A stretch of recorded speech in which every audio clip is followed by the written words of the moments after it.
Die boek van Jakobus hoofstuk 4 vers 17 lees soos volg. As iemand weet wat die regte ding is om te doen en hy doen dit nie, is dit sonde. Welkom by Geloofspad. Hierdie is 'n deurdringende vers, 'n skielike kollig wat die verborgde hoeke van ons lewens bloot lê.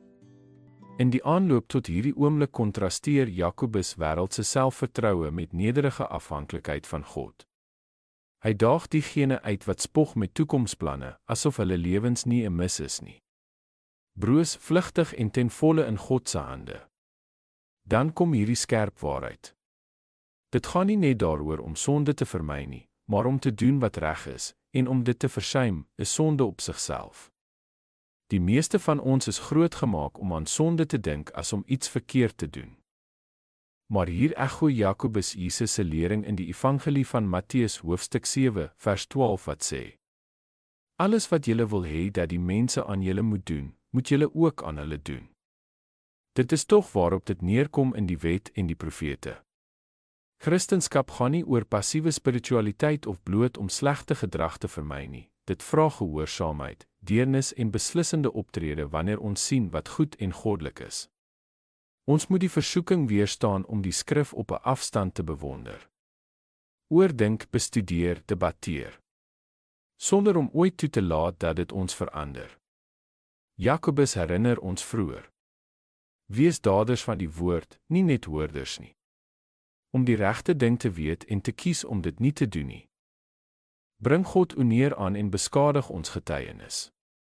Of dit nou is om 'n behoefte te ignoreer, vergifnis te weerhou, waarheid stil te maak of gehoorsaamheid uit te stel, weglating is sonde. God se woord en gees is duidelik. Ons word geroep om nie net regverdig te lewe nie, maar om op te tree wanneer geregtigheid vereis word. Laat ons nie lewe asof ons tyd ons eie is nie.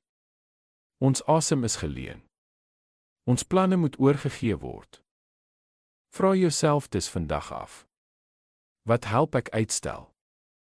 Watter waarheid het ek stilgemaak? Watter stap van geloof het ek geïgnoreer?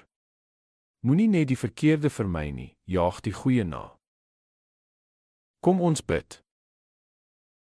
Hemelse Vader, dankie vir die oortuigende duidelikheid van U woord. Vergewe my vir die kere wat ek die regte ding geken het en eerder gerief gekies het. Versterk my, Heilige Gees, om nie net van die bose af te draai nie, maar om aktief in gehoorsaamheid te wandel. Laat my lewe die waarheid wat ek glo weerspieël. Vir U eer en nie my eie nie. In Jesus se naam, amen.